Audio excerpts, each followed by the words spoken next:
bringing you up to speed on the latest in conservation, science, and responsible hunting in Canada. Hey everyone, it's Mark Hall, and you're listening to the Round Canada podcast.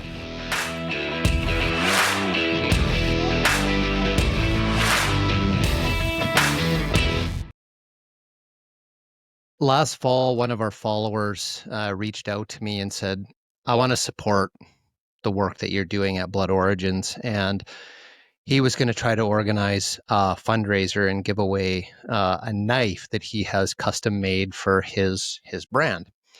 And then he got a hold of me again later in the fall and said, man, this is not working out too good. Can I just send you the knife and you can use it to raise funds? I really want to do a little bit to help you out. And I was just like so honored, by that. This is, a gesture. So the knife was donated to us. I received it before Christmas by Ashley Stuckless. If you know him, he has a YouTube show called High BC. It's about his hunting adventures. And on Instagram, he's High BC Hunting. High Hunting, right? High Hunting. Yep. Super great guy. So we got the knife, and it's this cool little knife. Curtis made a hand-tooled leather belt sheath for it. It came with one of those molded plastic cases that Ashley sent with it. And then Curtis made this Western tool thing that goes on your belt where the knife kind of sits sideways a little bit rather than like a barrel sheath straight up and down. And I sent it to Robbie, who put it into the auction for the Conservation One fundraising event that he hosted in Texas, in I think it was San Antonio, Fort Worth. That's where it was. And there were quite a few knives in the silent auction, and this was the most sought after knife in all of the auction. It was a really nice combo. And it sold for over $400 US. So huge thank you to Ashley for doing that. The sad part of the story is when I was going to reach out to him to say thank you, you had sent me a message that his family had the worst possible thing happen, which was the tragic death of his young son. Yeah, and I had just seen Ashley and Jamie at the Wild Sheep show in Penticton, sat across from them, ate breakfast. Super nice couple. And I knew that they had two little boys, Brody, who's 8, and then Hunter, who's 10. And then see on Facebook in early March, message from Jamie that just sharing that Brody had passed away unexpectedly, suddenly. So we just want to extend our sincere condolences to the Stuckless family. You're part of our community, part of our hunting family, conservation family, and we mourn with you and we grieve with you. Want to support you, and we're just so sorry for your loss. Yeah, absolutely. And on behalf of the entire global Blood Origins family on, I think, every continent on Earth now, we send you our love and our prayers. You're a part of this bigger community, and we look forward to the opportunity to talk to you and see help you through the healing process any way we can. But you made an amazing gesture because hunting is important to you. It's important to your family, and helping us, raise a bit of funds, and you did do that. So obviously, hunting and conservation is important to you and your family and how you were raising your family. So folks, will leave a link in the show notes, which is a GoFundMe account if you'd like to help out the Stuckless family a little bit with this. That would be greatly appreciated. Well, in big news across the country, a federal election was called on this past Sunday, and the election is April 28th. Is that correct? April 28th. So like a month of campaigning, and a lot of issues, a lot of things going on in the world, in Canada, and everything's like everybody's lighting their hair on fire with the Trump administration down in the U.S. He's not doing not respecting Canada in the greatest of lights. So that's got people upset. But I think, on in the hunting community and the shooting community in Canada, the number one thing on people's minds, and we're starting to hear more and more people in our community say, and our community being firearms owners in this nation, the number one issue that they're going to vote on is gun control and just the future opportunities to own firearms that they would like to own as a right in this country. So, what have you been seeing here and thoughts about the election? How should people engage in this? Well, I thought Curtis actually did such a great job right away, putting out that video. He nailed it with his off the cuff speech. And I was glad to see it getting shared around. I saw the video while I was at a baseball game for my son, and I didn't have a chance to listen to it. I just knew it was good, so I shared it, and saw like it's had a couple hundred shares since then. So just he was just encouraging everyone to get involved. And I see a lot of posts from hunters saying, I don't want to get political, or I usually don't get political. And I think now is the time for everyone to get somewhat political, to care and to vote, obviously, to get out there, make sure that's a priority on April 28th. Make sure that you get out and vote for the party that holds your values. And if firearms is a value of yours, then there's only one party that has said that they will repeal the bans. So, Yeah, um, yeah. yeah. I think the other point that Curtis was also making was, kind of not making this bipartisan, because as soon Mm. as something comes up, it doesn't matter what the issue for. And we saw this in some of the engagement on social media. So this CCFR shared his video, and so it's gone viral, like tens of thousands of views on all the social media platforms. But we see people going like, I support this and I support guns and I'm a gun owner, but then I don't like the conservatives, or like it it it's like Curtis was trying to say, like, doesn't matter. You've got to go to the people that are running and just say, like, what is your stance? This is what's important to me. And that's what he was encouraging people to do. He wasn't saying vote A or vote B. He was just saying, get involved, get engaged, make sure your voice is heard, and find out what your MP is going to campaign on, because a political party can change their position on stuff, like on they can turn on a dime. We saw the Liberals turn on a dime on the carbon tax. So whether or not that was actually yeah, I don't a real change know. or whatever, because there's all this stuff about this fake signature and like whatever. But Yeah. so I think the message is, don't feel that you're getting political because you're saying, I want to have a voice. I want this issue to be addressed in this election. And I want to know what the outcome is going to be after the election, regardless of who you are. Like that's being political, but that's not being partisan. And I think that's the difference here. And that was what I saw embedded in Curtis's message, is just stand on your values and what you believe in and demand that, rather than just holding a left or a right or a center political ideology, regardless of what is being advocated by that party, what their proposals are. Like, stand up for Yeah. yourself Yeah, and your so true. community is what his message was. So There's so much noise uh out there. So oh it's gosh, yeah. it's on both sides. It's overwhelming. So yeah, to be really strong in what your values are and what you want to see in the future of Canada for yourself and for your kids. Um, and that's what I meant by like getting political, is just being okay to say that, to say what is important to you, and to not be ashamed, or like cowed into the corner of not speaking out on issues that are important to you. Yep, yep. And don't beat other people up on social No, media, and right? Like, that's just the dumbest there's thing. there's some of that going on. The name calling is just so childish. It just Yeah, and drives me nuts.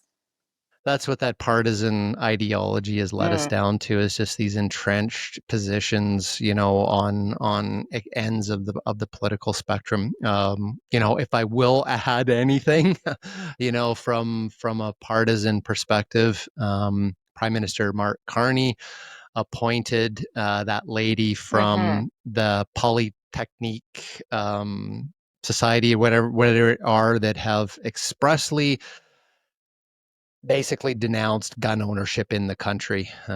Interestingly enough, I had heard this from other firearms right platforms before. She kind of promotes herself as having been the survivor of the Polytechnique shooting in Montreal.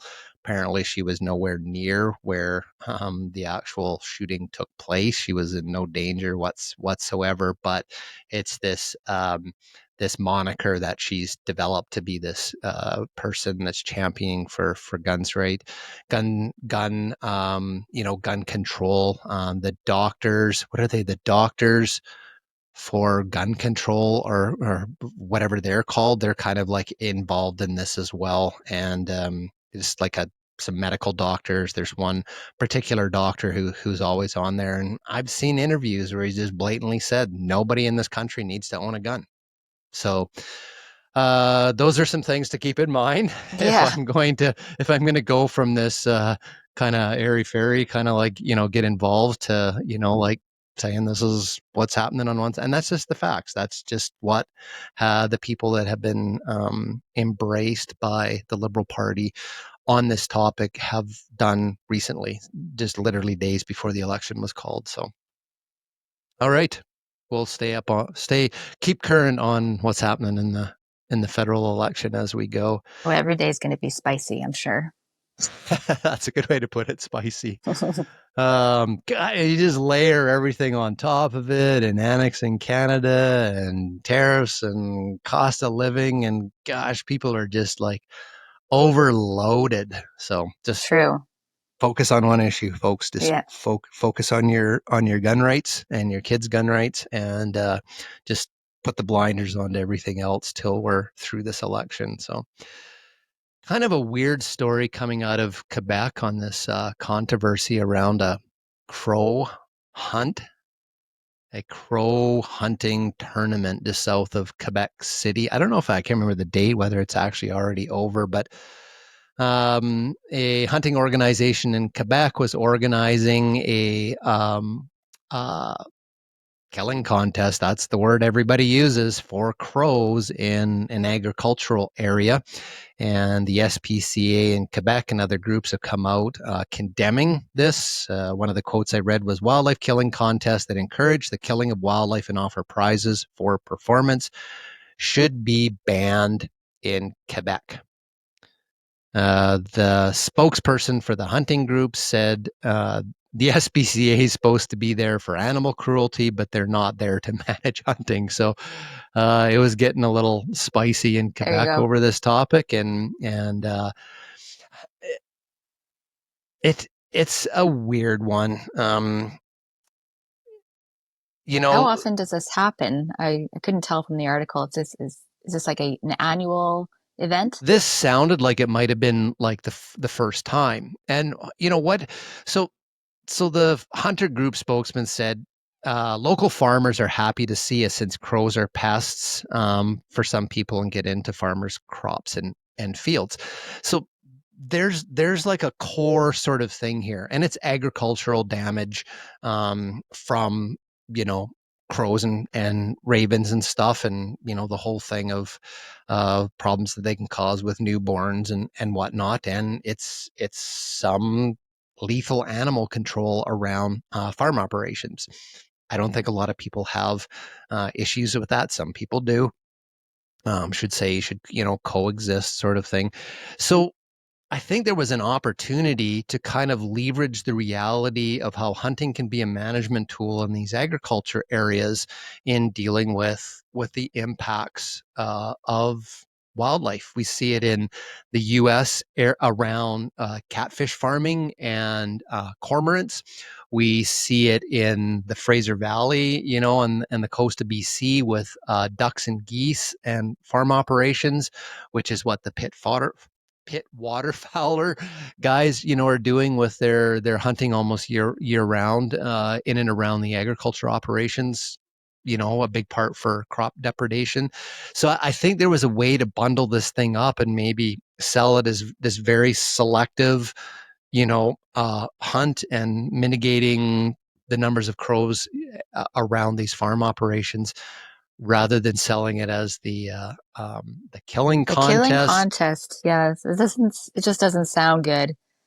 Especially in today's environment where people are so quick to jump on like one far side or the other, and then a killing contest. Just, I'm sure there's a better name for it because I agree with the principle of what's called happening.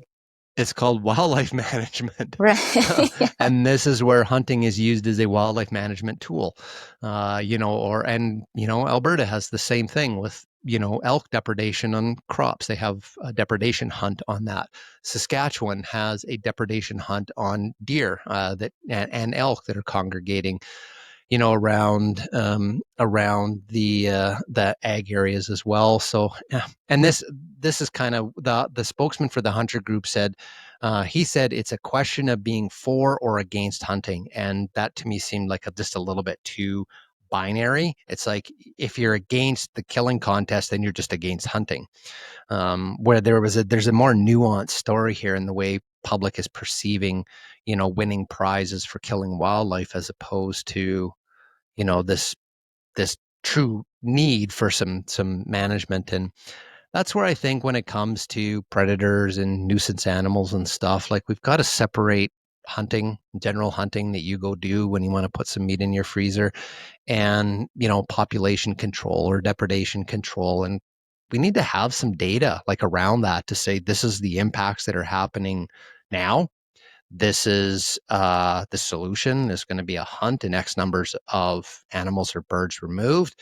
And then we're going to monitor what happens afterwards. And was that the right tool, the right time of the year, enough removal? Like if we're going to advocate for science-based management, then we got to advocate for science and data-driven results around these types of operations too. Otherwise, the public just sees like, hey, I killed 100 crows that day and won the $1,000 in the pot, and people are like, that's just sick, right?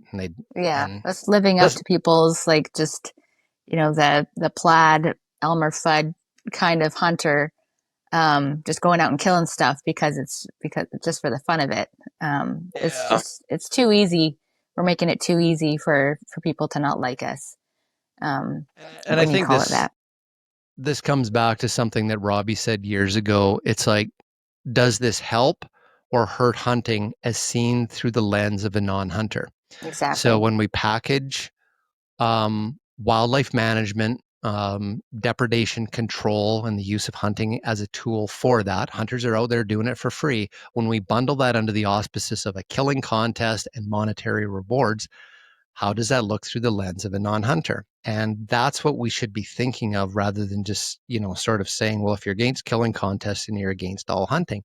And I see most people, even in the debate about cougar hunting in Alberta, people are like, no, I'm not against hunting. I got an uncle that likes to get a moose and my family gets deer, but I don't like this idea of, hunting predators. And it's like, fair enough. Like people are nuanced. So to kind of say it's an either or thing, it was just sort of inviting, more controversy as opposed to, and this is where this leads to, in my opinion. And one of the biggest fears is that it's going to include things like award banquets, after hunting season's over, fishing derbies for kids and whatnot. Is wildlife killing contests are legal in all but 8 states in the United States. So they've been banned in a number of states in the U.S.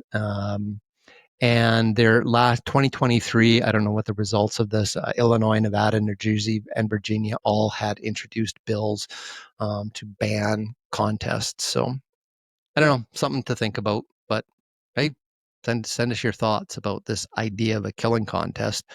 Um, you know, in a way, I'm not actually adverse to the idea of some sort of incentive to have, groups of people show up to do whatever. I mean, maybe it's going to be a sponsored, event, give away hats and t-shirts or whatever, but the messaging around the purpose of it, monitoring before, during, and after to demonstrate management results is, I think, where we need to go, as opposed to just the organized win a barbecue type Yeah, approach.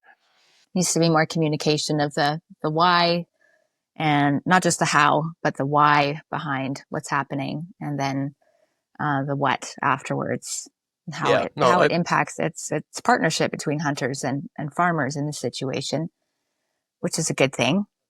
there's a great story there. There's a great story between the relationship between hunters and farmers that are trying to grow our food. And there's a relationship with removing problem animals. Could be coyotes, could be foxes, could be crows, could be ducks and geese, in the case of pit waterfowlers.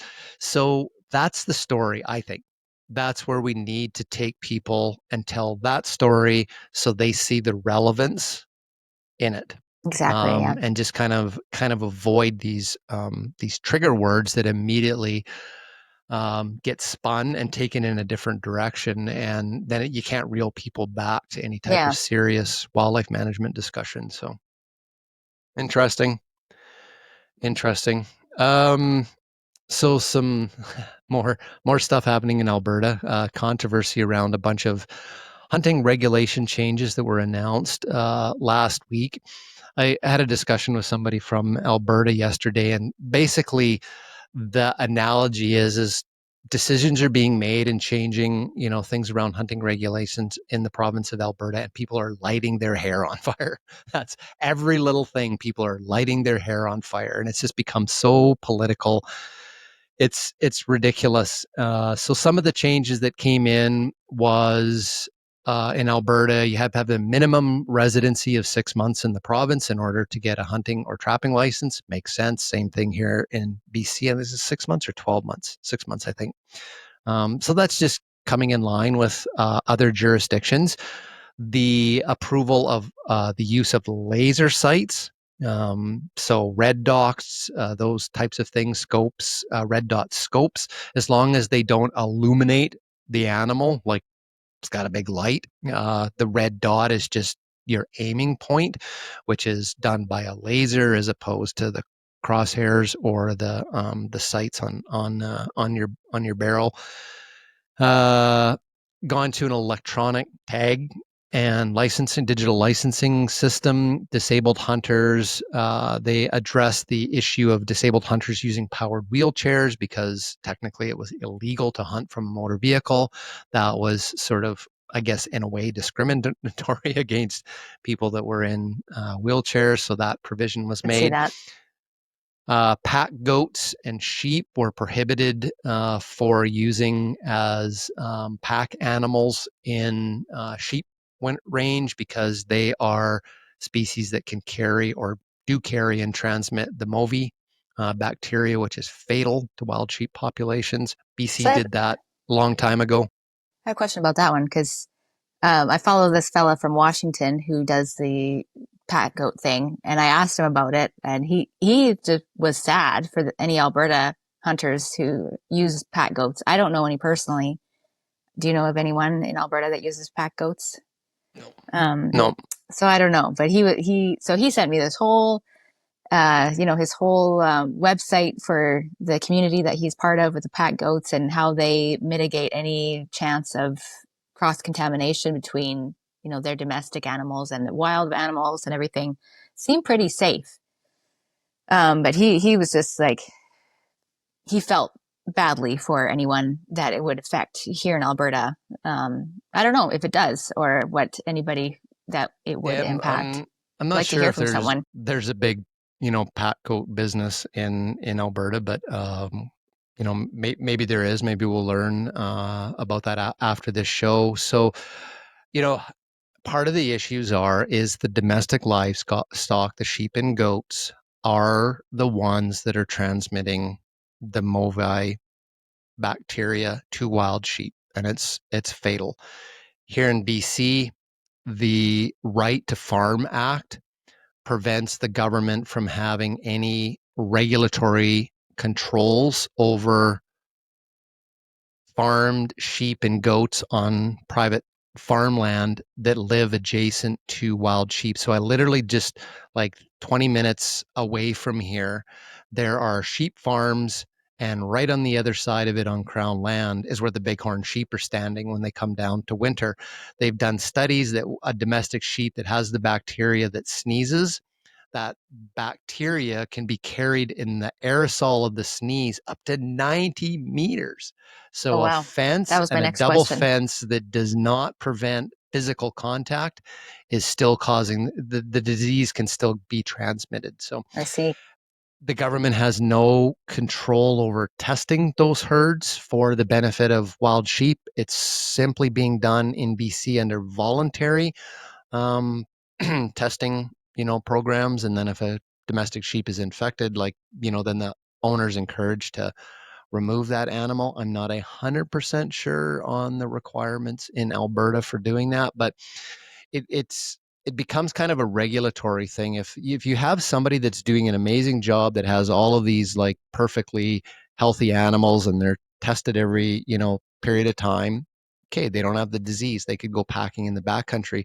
But if that same regulatory regime allows someone to also go back there that doesn't give a shit and has some diseased animals, public can't take a risk in wiping out an entire sheep population, a wild sheep population, because of that. So, and then it becomes an issue is how the heck do you regulate that, right? Yeah. A I like, CO literally has to like, hey, you're out here in sheep country and you got a truck trailer full of sheep and your pack saddles and stuff like that. It's like, I need to see all your certificates and the numbers of each sheep. And now they got to, like a veterinarian, they got to go through each animal and like that. That seems like there would be some logistics around that. So, but that was one of the changes that were made in Alberta. People don't seem to be lighting their hair on fire over that one. They yeah, brought in some it's just not a thing. provisions to make feeding wildlife illegal. BC did that a few years ago because there's all these issues with people like feeding deer and wild turkeys, and then they're crossing the road and cars are hitting them, and like it's just and this congregating deer with chronic wasting disease and conflict and whatnot. So we in BC we made it illegal to be feeding animals for just any reason that can be enforced. Alberta's doing the same thing. The biggest one that is people are lighting their hair up over the laser sights because that's military. That literally saying it's military technology, and it's like the gun itself is military technology. It's like so is the bow. I mean, it's like so is your cell phone, so is your car, so is the airplane that you fly in. It's like, so are some of the medical devices that are used. Like, it's hard to draw the line behind what's military innovation that's gone to civilians and whatnot. So, anyways, they're trying to light their hair up over laser sights. And, the minister was just saying, like, hey, it just improves accuracy of the hunter. And that's what we're after here is Go humane harvesting. taking of it. Yeah. So they're changing some regulations in Alberta around the minimum ages for hunters, for youth hunters. So age 10, you'll now be allowed to start hunting big game. Before it was only small game. BC is 10. Curtis bought his own tags and hunting license at age 10. In fact, we went down to the store the morning of his 10th birthday. I want to go buy my own hunting license. None of this going off of the youth license of dad's license. All So right. so that's aligning with other provinces. The Federal Firearms Act says that um, Canadians between the ages of 12 and 17 can apply for a minor's license, so a firearms license, which would allow a minor, 12 to 17 years of age, to possess or borrow non restricted firearms for the purposes of shooting competitions, hunting, or target practice. So they can also purchase ammunition unless there's an age restriction under provincial or territorial law. So So you're already allowed, a minor could apply for a federal firearms license to possess a firearm for these purposes as long as they've taken the Canadian firearm safety course. Curtis took it at age 9, got the second highest marks in his class of adults. So people are lighting their hair on fire over this. Here's one of the articles. I think this was supposed to be written by an award-winning journalist in Alberta. Here's the headline. Alberta 12-year-olds will soon be able to hunt without an adult supervising using laser targeting device. Oh my It's God. like, goodness Yeah. gracious. All these Like, 12-year-olds running around the woods with their rifles well, and their like, lasers. yeah, like Lord of the Flies. That's what's being painted by Right. this award-winning journalist. So I've done a little bit of digging. I'm not 100% on this now, but you still have to accompany a youth when you're hunting. What this regulation does is allows kids at 10 to start hunting big game, but it allows an adult who's supervising a youth hunter to put their youth in a tree stand or a ground blind and leave them while they go sit over, watch the other side of the field or whatever. And it's completely in line with the federal firearms legislation, which is very, very strict in the world of gun control and safety. So, um, I just think it's ridiculous the narrative that's being painted around these things in Alberta. It's straight outright partisan attacks against the government in power, and they're lighting their hair on fire over every little change. And they've been doing it since last year that has to do with hunting, and they're twisting these narratives. In Alberta, I don't know if it's still this way, but it's like at age 14, like kids could drive licensed farm vehicles, tractors and the pickup trucks on rural roads. And it's like that was a fact of farm life in the prairie provinces. Kids worked, kids were responsible, kids had jobs, kids helped out their families. Kids are not idiots when they grow up in rural farm families or rural hunting families. But the picture that seems to be painted is like, hey, you give a kid a gun and he's gonna take it to school or something, like, and it's like, God, the most responsible way to have a responsible firearms owner culture in Canada is to start them out with kids. Then there's no fear, there's no curiosity. It's just what you do when you have a firearm in the home and you go hunting or you deal with a excuse me, a coyote, that's trying to get one of the calves or whatever. Like, I don't know. Yeah, they've gone through the process like everybody else um, to get their licenses, make sure that they're safe and they know what to do. And the parents are still responsible for their kids. Just because the law says one thing or this, I guess this journalist says one Very thing. true. It's not like I have a 12-year-old. I'm not going to give him a gun personally. And even if he passes, I'm still going to be with him. I'm going to be around.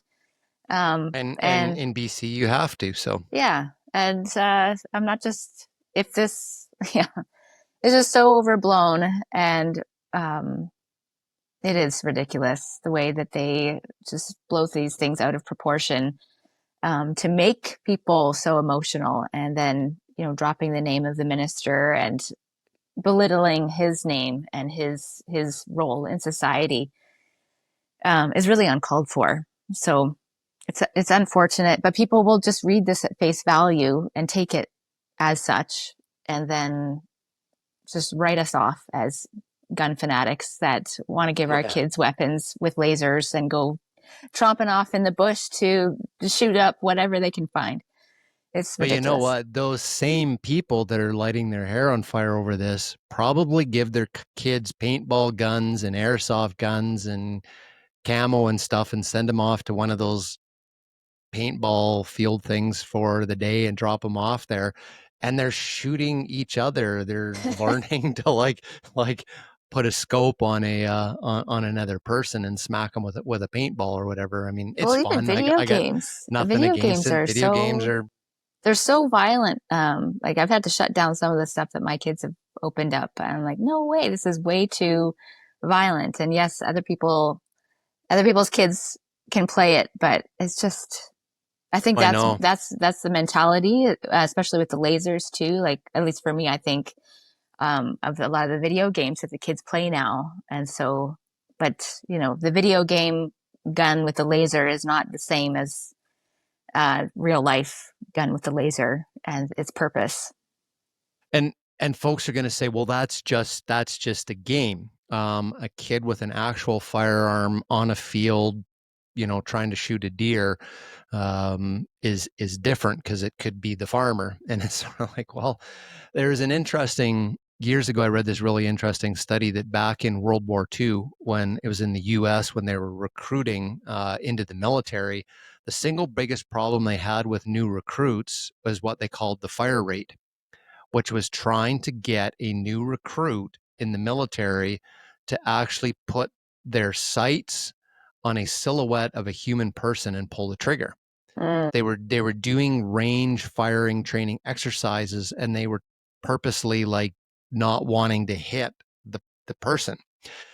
As the successive generations have gone on since World War II, the fire rates of new people coming into the military has skyrocketed, and researchers have directly attributed that to the conditioning of kids through video games. totally. It is and watching TV and Hollywood movies and stuff. It's perfectly normalized to shoot stuff, even if it's aliens or whatever. It's this idea of, Yeah. Well, to and shoot that's people. not the real world. That's No, not the real world. That's not rural kids in Alberta. That is not, that would not been Ashley's son. That's not Ren from your podcast, that we aired last week. That's responsible gun ownership in this country, and the best place to start, like anything, whether it's recycling or whatever, is you establish those behaviors early in life. So it's weird. There's so much more to come out of Alberta. yeah, Nothing is shocking me in the reaction in Alberta right now. So switching gears, the Hudson Bay Company. What's right. going on? The icon It's of yeah, it is. It does feel a little sad just hearing that the Hudson's Bay Company is closing all but six of its department stores. And like it's become a department store company, but that's not what it started out as. And I was looking at it yesterday that it was founded on May 2nd, 1670, in London, England, uh, to exploit fur trade in North America. It's huge for indigenous fur trappers to swap pelts for commodities like tobacco, guns, and wool. And the first 200 years of the company, the beaver served as the basic unit on accounting. Um, the HBC established a currency called made beaver, so goods placed against the value of one prime pelt. And there was a huge demand for beaver pelts over in Europe to make hats. So 2/3 of the 18th century alone, 3 million pelts to Europe for hats. And then the influence for furs waned in the 19th century as things started to change. And then in 1970, Queen Elizabeth II drafted ownership over to Canada. But it's been around for a really long time. It's part of the foundation of Canada. Our nation was built um, by this company in some ways, and just enabled trade between Indigenous people and Europeans coming over.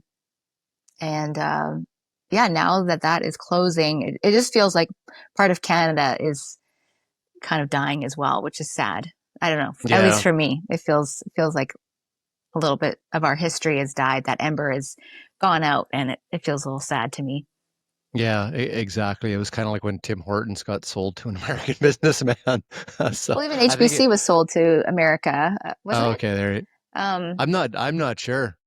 Maybe I thought did it was ho like ho in ho the last couple of hopefully decades. Walmart didn't buy it, but um, the Walton family. Yeah, I don't know on that, but two pieces about the Hudson Bay Company that kind of relate to conservation and hunting, which I kind of thought was interesting, is when beaver started to be depleted in Mm, Canada. I yeah. mean, it was a crazy time. There was no conservation. They were like the first entity in Canada or North America to start looking at conservation policies and ways of changing people's behaviors to benefit the resource. They started to purposely inflate the price of muskrats more than what they were worth to get hunter or to get trappers to shift to targeting muskrats Okay. and leave beaver populations alone so they could start to recover. They got involved in a little bit of penned research on beavers a little bit, and then of course one of the biggest contributions to science was as scientists went back and looked at hundreds and hundreds of years of fur records in Canada and compared lynx pelts and snowshoe hare pelts together, and that predator prey oscillating cycle of 8 years, scientists over the years used the fur records to come up with like formulas that can be used to represent the dynamics of different predator prey relationships in our ecosystems. And it's known as the Lotka Volterra predator prey relationship. So, and that comes right back to hundreds and hundreds of years of their fur records. So, kind of a little piece of history there. So Yeah, cool. for sure. Well, Yeah. we'll see what happens in the last days of the Hudson Bay Company. Yeah, it's just too Final bad for all the story. people losing their jobs, I guess. And but Yeah, it's it is not the time for that either. well, it's just yeah, economically challenging, but I Yeah, understand it, but anyway. yeah. And I think we covered this on the Truth About Fur podcast a few episodes ago. The Hudson Bay Company, I think, was got out of the fur business Hmm. a little while ago too, which I don't know. Maybe that's why they should have stayed in the fur industry Yeah, because it it's seems to like be it's making booming and it's they could be back at being the leaders in fur retail. So the whole story about the wolf reintroduction in Colorado, I think we'd covered this before. There were 15 wolves captured in northern BC that were moved to Colorado. They got down there and released before the President Trump took office from the Biden administration, released them. So one of the wolves died in BC before it made it to the States. They think it had some sort of pre-existing condition and reacted to the anesthetic, and I assume they probably had to euthanize it. And then just this past week, one of the BC wolves made its way into Wyoming, killed some sheep at a livestock operation, and Wyoming officials killed that wolf. So that's lighting people's hair up down didn't that wolf know that he was in supposed to stay in Colorado. Colorado? Well, part of the questioning is I think it had GPS collars on it because they all do. Right.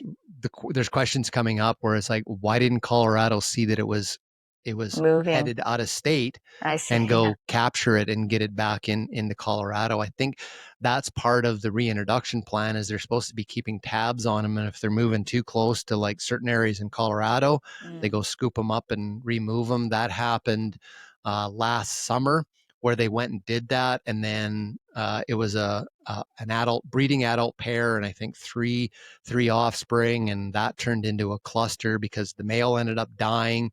I think it had an injury or something, and it died when they captured it. They could only get two out of the three wolf pups, and nobody ever knows what happened to the third one. So it's just kind of a real disaster down Yeah.